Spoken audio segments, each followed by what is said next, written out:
आसपास के क्षेत्र से, दूर दराज के क्षेत्र से आए मेरे सभी गुरु भाई गुरु बहन, उनको मेरा सादर भरा जय गुरुदेव। प्रेमियों, हम बड़े भाग्यशाली हैं कि हमको 84 लाख योनियों में कष्ट झेलने के बाद ये मनुष्य शरीर प्राप्त हुआ।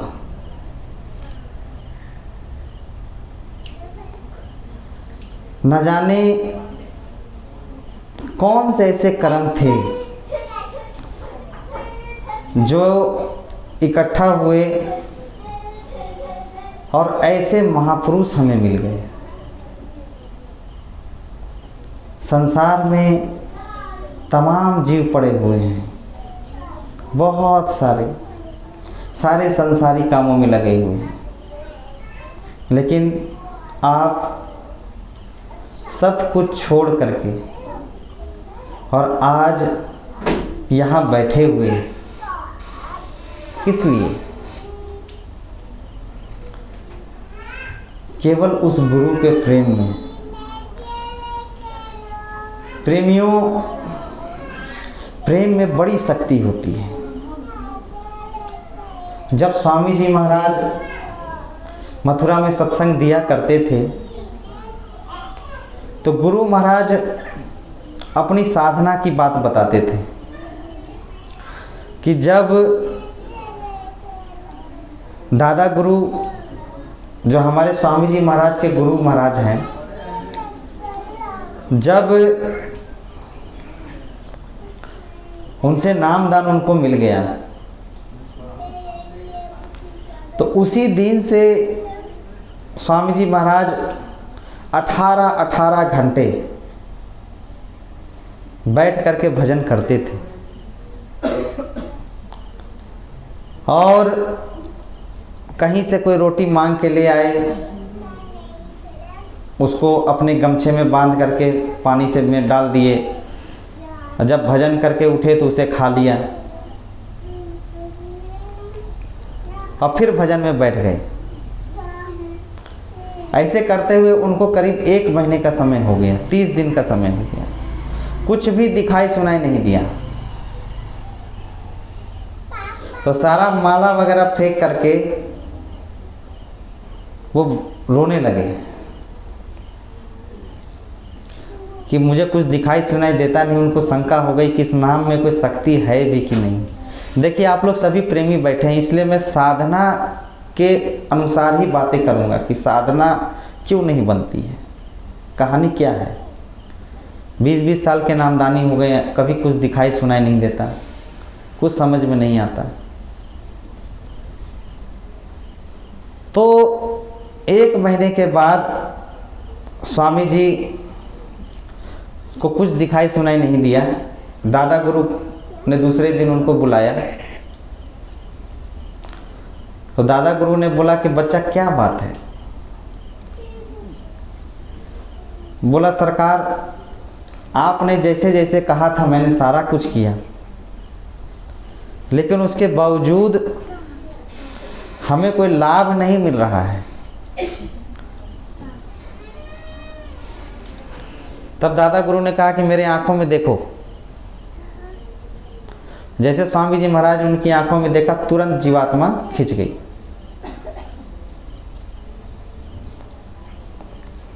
तो जब जीवात्मा खिंच गई, स्वामी जी महाराज ऊपर का नज़ारा देखने लगे। तो फिर दादा गुरु ने जो है सो उनको नीचे उतार दिया।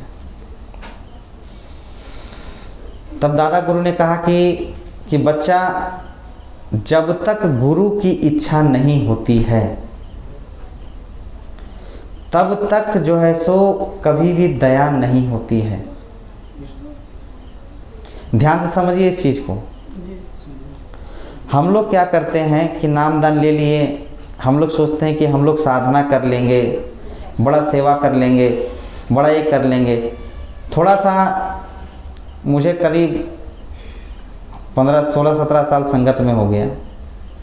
कई लोग सेवादार आए, यहाँ पर भी आश्रम में भी सेवा करते थे, कुछ नहीं था यहाँ, कुआं खुदाई होता था, हम लोग पहाड़ पे कभी चल के पार करके आ जाते थे यहाँ पे करने के लिए, कुछ नहीं। अब तो खैर मैं दिल्ली रहने लगा। तो साधना क्या चीज़ होती है इस बात को समझिए। अब कई सारे लोग आते थे यहाँ संगत में, सेवा करते थे, साधना भी करते थे, लेकिन आज मैं आया तो मैंने पूछा तो कहते वो भटक गए, वो भटक गए, वो भटक गए, वो उधर चले गए, वो खाने पीने लगे। कारण क्या है? अहंकार आ जाता है। जब कोई साधक साधना करता है और उसको कुछ दिखाई सुनाई मन ठहरना शुरू हो जाता है तो उसके अंदर अहंकार आ जाता है। अगर स्वामी जी महाराज 18-18 घंटे भजन किए, अगर उनको कुछ दिखाई सुनाई देता तो हो सकता है स्वामी जी महाराज के अंदर भी अहंकार आ जाता कि मेरा मेहनत किया, देखिए हम भगवान को पा लिए। दादा गुरु ने कहा कि जब तक गुरु की इच्छा नहीं होगी तब तक कोई दिखाई सुनाई नहीं देगा। तो प्रेमियों, सबसे बड़ी बात हम लोगों को ये समझना है, मुख्य बातें करूँगा मैं, कि गुरु महाराज के प्रति प्रेम हमेशा बनाए रखना, दिखावे का प्रेम नहीं करना है कि हम सेवा कर रहे हैं, हम ऐसे कर रहे हैं, दुनिया को दिखा रहे हैं कि हम बहुत बड़ा काम कर रहे हैं। हमेशा सेवा कीजिए और कहिए हम तो कुछ कर ही नहीं रहे हैं, तो स्वामी जी महाराज करा रहे हैं, हमारे बस के कुछ नहीं है। हम सेवा कर रहे हैं, कोई ना करे, अरे तू सेवा नहीं करता है, अरे स्वामी जी महाराज उससे कब क्या ले लें। स्वामी जी महाराज एक बार कानपुर में सत्संग दे रहे थे, तो सत्संग के दौरान स्वामी जी महाराज ने कहा कि बच्चा साध चलत रो दीजिए।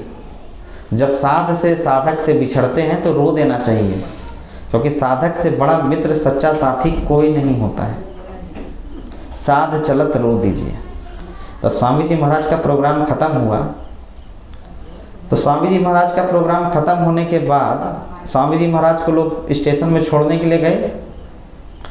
अब स्टेशन में जब छोड़ने के लिए स्वामी जी महाराज को गए तो एक प्रेमी थे, उनको अचानक याद आ गया कि भाई स्वामी जी महाराज तो कह रहे थे कि साध चलत रो दीजिए। अब वो लगा जोर जोर से रोने, खूब एकदम रोने लगा दिखा करके, कि इतना रोने लगा कि भीड़ इकट्ठा हो गया। अरे क्या हो गया, अभी तो ठीक था, चोट उठ तो नहीं लग गया कहीं। अब स्वामी जी महाराज खूब ठहाका मार के हंसने लगे, तो उसको बड़ा बेकार लगा, बेइज्जती फील हुआ उसको। बोला है स्वामी जी महाराज आप ही तो बोल रहे थे कि साध चलत रो दीजिए, अब आप जा रहे हैं तो हम रो रहे हैं, आप हंस रहे हैं हमको देख करके। बोला ये कौन सा रोना हुआ, भीड़ इकट्ठा कर दिया तुमने, दिखा रहे हो रो करके, इसको कौन सा रोना बोलते हैं। स्वामी जी महाराज जब साधना करते थे तो स्वामी जी महाराज सिखाते कपड़ा बट्टा घुटने तक ढकना। आपको यहीं तक कर लेता है, माला बाहर दिखा देता है। घुटने तक ढकने का मतलब है कि कोई भाव भक्ति से कोई अश्रु भी निकले तो किसी को पता नहीं चले। ये बहुत बड़ी आंसू जो होती है प्रेमियों, ये जीते जी इसकी कीमत अनमोल होती है। अगर कोई बच्चा आंसू निकाल देता है, उसके माता पिता उसको बिस्किट, चॉकलेट, टॉफ़ी सब दिला देते हैं। दिला देते कि नहीं दिला देते? आप अपने माता पिता के सामने रो दीजिए, जो नहीं देना हो वो भी दे देंगे, ठीक है। तो जब हम उस परमात्मा के लिए रोते हैं तो उनको दिखाइए ना, दुनिया को क्यों दिखा रहे हैं? इसको तो आपने बर्बाद कर दिया। बेटी के सुख में, बेटा के सुख में, मोह माया में, संसार में, मोह सकल व्याधि कर मूला। मोह माया का ये संसार है, और ये संसार जो है सो हमें सुख नहीं दे सकता, किसी भी रूप में नहीं दे सकता। ज़रूरत है कि हम मजबूती के साथ गुरु महाराज को पकड़े रहें। स्वामी जी महाराज ने बहुत सारी बातें बताई। मैं दिल्ली में रहता था, क्योंकि मेरे दिल्ली जाने का कारण भी यही था। जब मैं 2005 में नामदान लिया तो सब सत्संगी मुझे बोलते थे, अरे तुम तो बहुत देर से नामदान लिया। हमारे टाइम तो स्वामी जी महाराज ऐसे बैठते थे, हम लोग ऐसे सेवा करते थे, ऐसे दर्शन करते थे। मेरे अंदर बड़ा गुस्सा आता था। मैंने कहा यार हम तो प्रोग्राम में जाते हैं तो उतने दूर रहते हैं, हम तो दूर से देखते हैं, देखने भी नहीं सकते हैं। तो मेरे अंदर गुस्सा था। हमें एक दिन उठाया बैग और चल दिया दिल्ली। पता नहीं था करना क्या है, कैसे क्या करना है। और हर शनिवार को मथुरा जाता था, वहाँ से 2-2.5 घंटे का रास्ता है। सेवा करके संडे को स्वामी जी महाराज ने जितना भी देना था सामने बैठ के सेवा करवाया, सामने बैठ के दर्शन देते थे। मतलब जितना मुझे लोग चिढ़ाते थे सब स्वामी जी ने पूरा कर दिया कि देखो बच्चा। स्वामी जब बीमार पड़े सब उस समय में वहीं पर था। खैर वो सब अभी कोई बात करने लायक है नहीं। मेन हम लोग को समझना है कि प्रेमियों, गुरु के प्रति प्रेम बहुत ज़रूरी है आज के टाइम में, क्योंकि आगे आने वाला समय बहुत ही खराब है, बहुत ही भटकाने वाला है। क्योंकि स्वामी जी महाराज ने कहा था कि बच्चा इस चीज़ को याद रखना। स्वामी जी महाराज ने कहा था कि इस तस्वीर को याद रखना, उसके नीचे कुछ नहीं, केवल इसको याद रखना, उसी से काम बन जाएगा। और दूसरा कोई भी चेहरा अगर याद करोगे तो फंस जाओगे। रास्ते में भटकाने वाले बहुत मिलेंगे और लोग आज के टाइम में भटक भी रहे हैं, आप लोग देख रहे होंगे। खैर, तो प्रेमियों, यह जो हम लोग को जन्म मिला ये भगवान को पाने के लिए मिला, परमात्मा को पाने के लिए मिला है, दूसरा किसी काम के लिए नहीं मिला है। और देखिए काल भगवान की चालाकी क्या है कि कलयुग में ही इस नाम को उजागर किया। क्योंकि कलयुग क्या है, कितनी है, 100 साल तक, 100 बरस की आयु। 100 बरस भी आज के टाइम में बहुत कम लोग जी पाते हैं। क्योंकि काल भगवान ने जो है सो सबको खान पान, रहन सहन, चाल चलन, मर्यादा इतना गिरा दिया आज के टाइम में मोबाइल फ़ोन के जरिए कि लोग भटक रहे हैं। अब कोई 50 साल जीता, कोई 60 साल जीता। अब एक बात बताइए कि बच्चा जन्म लेता है, जन्म लेने के बाद में स्कूल जाता है, पढ़ता है, पढ़ने के बाद में जिम्मेवारियाँ आती, शादी विवाह, बाल बच्चे होते हैं। तो साधना की जब याद आती है तब उसका समय पूरा हो जाता है और चलने का समय शुरू हो जाता है। कल भगवान ने कहा कि इसको इतना फंसा दो कि जब इसको साधना का याद आए तो उसका चलने का समय शुरू हो जाए, समय पूरा हो जाए संसार में।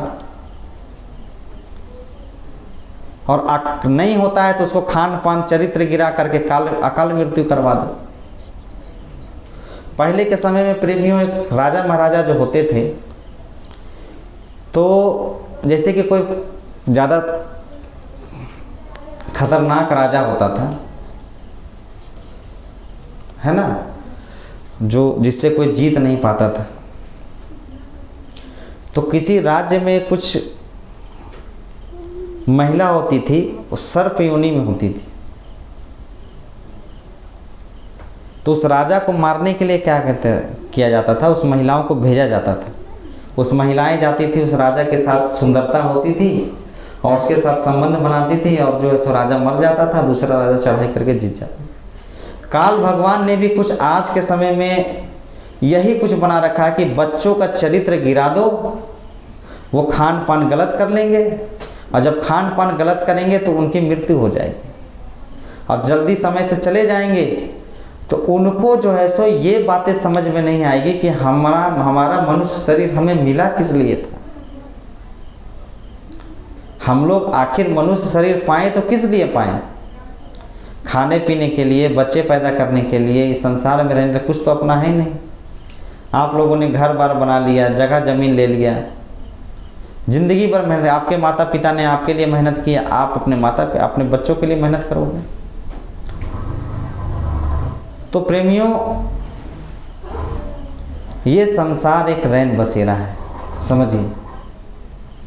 कब किसका समय करीब है, कब किसके साथ क्या हो जाना है, कोई नहीं जानता है,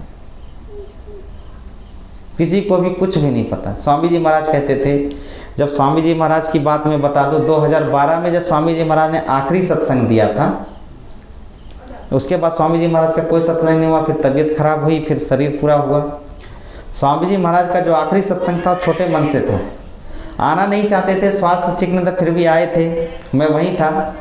स्वामी जी महाराज ने कहा कि अरे बच्चा, अब सारा शरीर खून पानी हो गया है, अब शरीर से काम होता नहीं है।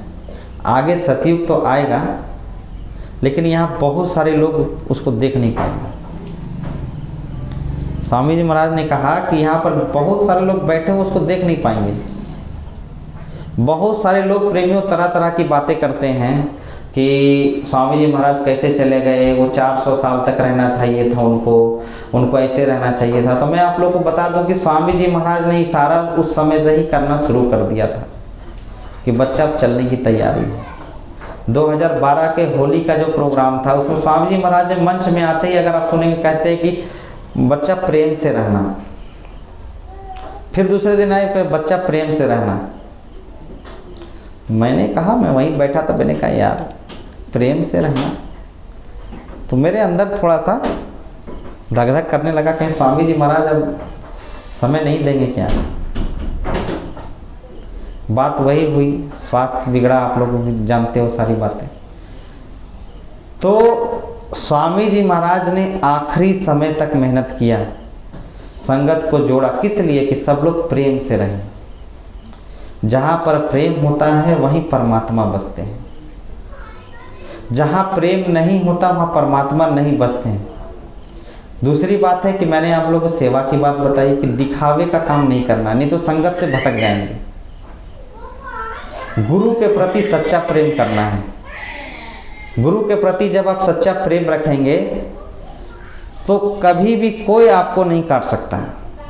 कोई भी गलती करेंगे, कोई भी गलतियां हो जाएगी तो गुरु महाराज संभाल कर देते हैं, लेकिन प्रेम सच्चा होना चाहिए। तो प्रेमियों, हमारे प्रारब्ध में जो चीज़ें लिखा हुआ है वो चीज़ें हमें मिलना है। स्वामी जी महाराज की 2 बातें याद रखिए। गुरु महाराज ने कहा था कि बच्चा, जो तुम्हारे प्रारब्ध में है वो तुमको मिलेगा, और अगर जो नहीं भी है, अगर मुझे लगा कि तुम्हें वो चीज़ की ज़रूरत है तो मैं दिलवा दूंगा।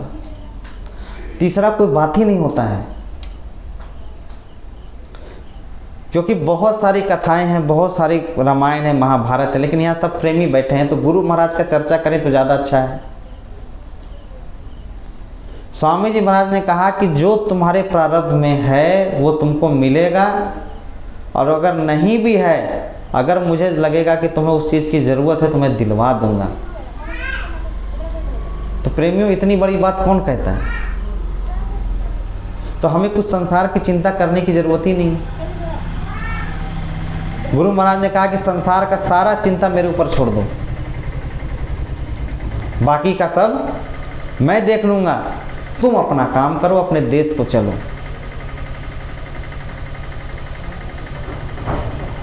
तो प्रेमियों, किसी नगर में एक राजा रहते थे। आप लोग समझिए कि संत महात्मा प्रारब्ध को कैसे बदलते हैं। उस राजा के यहाँ 2 पुत्र का जन्म हुआ। अब जब दोनों पुत्र का जन्म हुआ तो जब राजा के यहाँ कोई लड़का जन्म होता है तो उनके जो कुल गुरु होते हैं उनका भविष्य बता देते हैं आकर के कि भाई आपका बच्चा कैसा रहेगा, क्या रहेगा, वो बता देते हैं। तो जब वो आए और उन्होंने देखा, तो देखने के बाद उन्होंने यही कहा कि एक लड़का जो है सो आपका खाली एक घोड़ा पे ज़िंदगी बिताएगा, और एक लड़का जो है सो खाली एक सिक्का रहेगा उसके पास, दूसरा सिक्का होगा ही नहीं, उसी पे उसकी पूरी ज़िंदगी गुजारनी पड़ेगी। तो राजा भड़क गया, है मैं इतना प्रतापी राजा, इतना रुपया पैसा मेरे पास, अब मेरा बच्चा इतनी गरीबी में ज़िंदगी गुजारेगा? बस तू बदमाश, चलो हटो, तुमको कुछ नहीं आता है। भगा दिया उसको। बात सामने आई, बच्चे जब बड़े हो गए, कोई दूसरे राजा ने चढ़ाई कर दिया उसके ऊपर, चढ़ाई कर दिया, राजा मारा गया। बच्चे जो ऐसे दोनों 2 दिशा में भागे, भागने में कामयाब हो गए। और जब भागने में कामयाब हो गए तो एक बच्चा लड़का ऐसे ही भागा, एक घोड़े पर बैठ के भागा, और दोनों 2 दिशाओं में चले गए। उनके प्रारब्ध में जो लिखा था वही उनके साथ हुआ। ध्यान से सुनिएगा, एक लड़का जो था एक घोड़े पे ही थोड़ा बहुत सामान की ढुलाई कर लेता, सामान लेकर के आता। एक घोड़ा से 2 घोड़ा जिंदगी में नहीं कर पाता, किसी तरह पेट पालता, जीवन जीता था। और एक जो था जंगल से लकड़ी काट के लाता था, उसको 1 रुपया से ज़्यादा 2 रुपया कोई नहीं देता था, 1 सिक्का में पूरा लकड़ी खरीद करके ले जाता था। वो भी किसी तरह से बेचारा पेट पालता था। प्रारब्ध किसी का नहीं बदलता, इस बात को आप समझ लीजिए। अगर आप ये समझते हैं कि हम दुनिया से झूठ फरेब करके लड़ झगड़ करके धन दौलत इकट्ठा कर लें, आप कर तो लेंगे लेकिन आपके पास रहेगा नहीं वो चीज़। लेकिन आप गुरु महाराज के प्रति सच्चा प्रेम कर लेंगे, स्वामी जी से सच्चा प्रेम कर लेंगे, तो जो नहीं भी आपके प्रारब्ध में होगा वो भी स्वामी जी दिला देते हैं। मन में सब्र रखना चाहिए। तो दोनों अपनी जिंदगी को जी रहे थे। एक महात्मा को दया आ गई, उस समय के जो महात्मा होंगे, महापुरुष होंगे, उनको दया आ गई। बोले कि चलो इनका प्रारब्ध कुछ बदलना चाहिए। तो सबसे पहले वो गए उस घोड़े वाले के पास। तो बोले कि बच्चा, जब घोड़े वाले के पास गए तो उन्होंने काफी आवा भगत की, क्योंकि देखिए प्रेम वही करता है जो गरीब होता है, हमेशा याद रखिए। जो अमीर होते हैं, जो माया से घिरे होते हैं, उनके अंदर प्रेम नहीं होता है। राजा जनक के पास बहुत राजपाट था, राजा थे राजा, लेकिन अष्टावक्र मुनि ने क्या काम किया? बोले अपना तन मन धन मुझे देना होगा। बोला दे देंगे, आप परमात्मा का दर्शन कराइए। तो सारा गांव में वो बोला कि सबका चप्पल इकट्ठा करो, यहाँ रखो और घूमो सबको। सब पूरा गुस्से में था कि आज ही अगर भगवान का दर्शन नहीं कराया ना तो आज ही तो मरा ये, इसको तो फांसी दे देगा। जब सब काम करवा लिए तो बोले कितना देर में तुमको भगवान का दर्शन कराएं?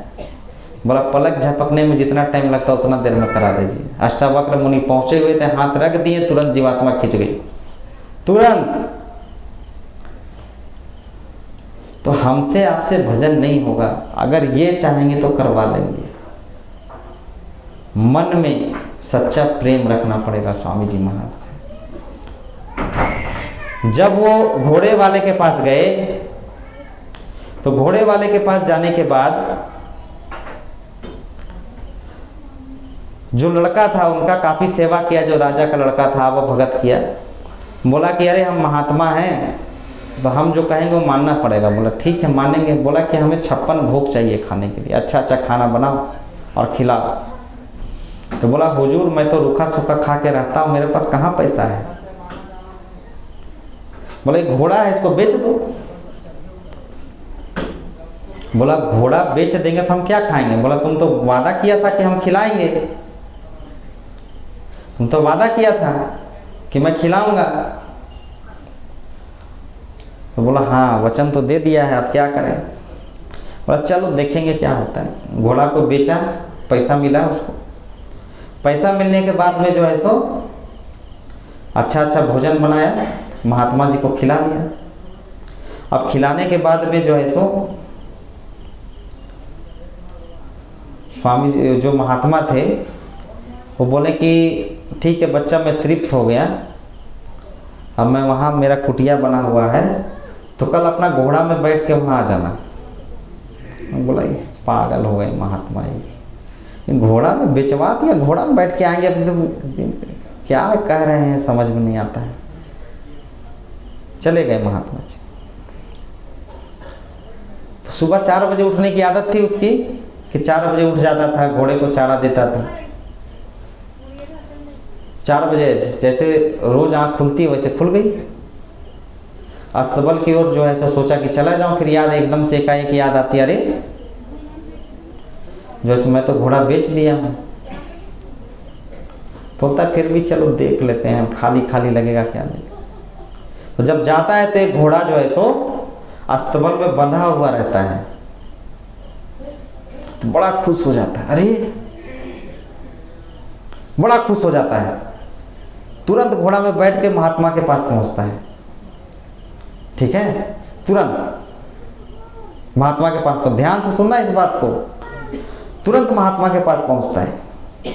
तो महात्मा बोलते जाओ फिर बेच दो इसको। अब रोज उससे घोड़ा बेचवाते थे, लेकिन उसका नसीब में जो लिखा था कि इसके पास एक घोड़ा रहेगा, उसको एक घोड़ा रोज उनको देना पड़ता था।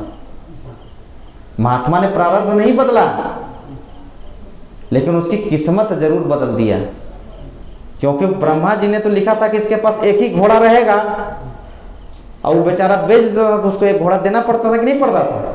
एक घोड़ा दूसरा घोड़ा तो हुआ नहीं उसके पास में। ऐसे करते करते वो बहुत बड़ा आदमी बन गया।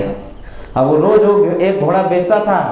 अब ब्रह्मा जी जो थे, जो नसीब में लिखे थे, प्रारब्ध लिखे थे, उनको रोज एक घोड़ा उनको देना पड़ता था। तो इस तरीके से महात्मा जो है सो उनका कल्याण कर दिए, बहुत बड़ा आदमी बन गया। तो देखिए, महात्मा प्रारब्ध के साथ भी छेड़छाड़ नहीं किए, लेकिन उसी में उनको बरकत दे दिया। अब उनके सिक्के वाले की बात आई, तो वो बेचारा इतना गट्ठर लकड़ी काट के लाता, और बदले में उसको एक खोटा सिक्का मिलता था, एक खोटा सिक्का। तो स्वामी जी महाराज ने, महात्मा जी जो थे, पहुंचे वहां पे, बोले कि अरे, जैसे पहुंचे तो आओ भगत किया, बोला कि क्या करता है ये? बोला हुजूर इतने साल हो गए लकड़ी काटते काटते, एक सिक्का से ज़्यादा दूसरा कोई देता ही नहीं है, उसी से खाते हैं, फिर काट के लाते हैं, फिर उसी 1 रुपया से ज़्यादा कोई देता ही नहीं, कितना ही काट के ले आया। बोला भाई पागल कहीं के, जो बोलेंगे वो करेगा? बोला हाँ, वचन दो। बोला हाँ देते हैं। बोले कि इतना गट्ठर मत काट के लाओ, थोड़ा सा लकड़ी लेके आ। अब बोलो कि जो सोने का सिक्का एक देगा उसी को देंगे लकड़ी। तो बोला कि हुजूर आप पागल होगा तो नहीं हो गए, हमको इतना लकड़ी काट के लाते हैं, खोटा सिक्का कोई नहीं देता, सोने का सिक्का देगा कोई? बोला तुम तो वचन दिया था, करके देखो। अब वो रोते रोते गया, थोड़ा सा गट्ठर काट के लाया, बैठ गया। अब बोले कि एक सोने का सिक्का जो देगा उसी को देंगे। तो सब गाली दे दे के चल जाए, पगला कहीं, किसका कोई सोने का सिक्का देगा, कोई खोटा सिक्का नहीं देगा इसका। सुबह से शाम हो गई।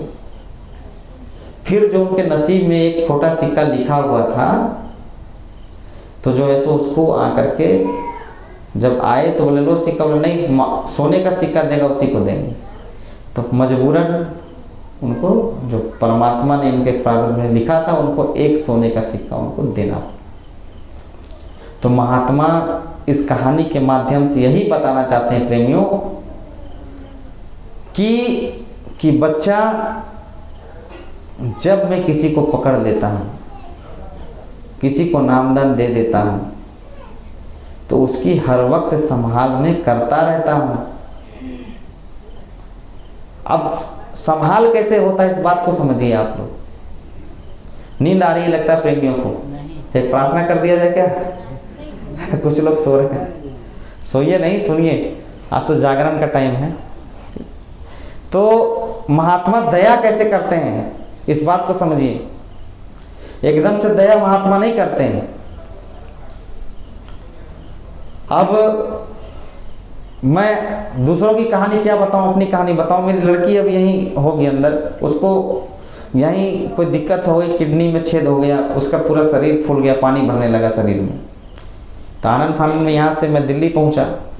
दिल्ली में जब कोई बच्चे वाले डॉक्टर के पास गया, तो जाने के बाद में बोलते हैं कि अरे अभी कोई कुछ इलाज नहीं होगा, जाओ इसको ले जाओ, ले जाओ। अब तो हम लोग परेशान हो गए। हम लोग सोचे कि भाई अब प्राइवेट अस्पताल में उसको दिखा देंगे सुबह जा करके। प्राइवेट का मतलब होता है कि 50 से 60 हज़ार रुपया पहले रख लीजिए, वो भी इलाज होगा कि नहीं होगा कोई नहीं जानता है, किसी को नहीं पता। स्वामी जी महाराज के पास हम लोग दोनों मियाँ बीवी जो है सो रोने लगे कि हुजूर अब आप ही दया कीजिए, करना क्या है। सुबह होली फैमिली करके कोई प्राइवेट अस्पताल था, वहाँ कोई प्रेमी एक जो है सो ड्यूटी करते थे, कोई सत्संगी प्रेमी। हमने कहा यार सरकारी का काम बड़ा देर का होता है, प्राइवेट करा दो, बच्चे की बात है, देख लेंगे कहीं। तो हम लोग आनंद फानंद में ले करके निकले, उनको फ़ोन कर दिया कि भैया आप मिल लेना किसी रास्ते में। कोई ऑटो वाले को लिए, टेम्पो वाले को पकड़े, बोले चलो भाई पहुँचाओ। बोला 150 रुपया लेंगे। मैं चलो दे देंगे चलो। रास्ते में वो भैया मिल गए। मिलने के बाद हम लोग चले। चलने के बाद जो है सो वो जो होली फैमिली में जो अस्पताल है वहाँ के जो स्टाफ थे, जो ग्रुप भाई थे, वो बोले कल मैं गांव जा रहा हूँ। मैंने कहा अरे हम तो आप ही के भरोसा में जो है सो एडमिट करा रहे थे, आप कह रहे कल गांव जा रहा हूँ, अब कौन देखेगा। तो एकाएक मेरी वाइफ से निकला कि वो जो है सो कलावती बच्चों का अस्पताल वहाँ चलते हैं। तो जैसे मैंने बोला, आगे का जो ड्राइवर था, हम लोग का मन नहीं हुआ कि सरकारी में, वो अब गुरु महाराज के रूप में था कि क्या था, उन्होंने कन्विंस कर दिया, बोला भैया अब आपको मैं इस रूट में अब वहीं चलो, आप बहुत अच्छा नाम मुँह से निकाले हो, बहुत अच्छा नाम निकाले हो मुँह से, हमारी लड़की ये हो गई, वो हो गई, वो गई, बहुत ठीक हो गई, ऐसे हो गई, वैसे हो गई। तो हम लोग क्या किए कि फिर बोला कि आपसे 100 रुपये हम और फालतू लेंगे, आप चलिए। मैंने कहा चलो। संडे का दिन था, कोई डॉक्टर नहीं होता है, लेकिन उस दिन जो इसका ट्रीटमेंट किया, मेन डॉक्टर आई हुई थी। अब मेरी लड़की केवल 15 रुपये की दवाई में ठीक हो गई, दवाई से। तो मैं ये कहानी के माध्यम से आप लोग को ये बताना चाहता हूँ कि कहानियाँ तो तमाम हैं, लेकिन वो रास्ता अगर मैं मोड़ देता तो मेरा पैसा भी जाता और मेरी लड़की ठीक नहीं होती वहाँ पे, क्योंकि प्राइवेट अस्पताल में उल्टा सीधा बता करके पहले पैसा ले लेता। अब वहाँ मुझे 1 रुपया नहीं लगा और ठीक हो गई, अभी आपके सामने। तो प्रेमियों, गुरु के प्रति समर्पित होना, गुरु के प्रति अपने आप को न्यौछावर कर देना, सच्चा प्रेम करना, ये बहुत बड़ी ऊंची चीज़ होती है। हम लोग यहाँ पर बैठे हैं भगवान को पाने के लिए। शायद किसी को दर्शन होता होगा, किसी को साधना में कुछ प्राप्त होता होगा, किसी को नहीं होता, कोई लगे हुए हैं। स्वामी जी महाराज ने कहा कि बच्चा, तुमको इस मनुष्य शरीर जो मिला है, इसमें बैठ करके अपना काम करते रहो।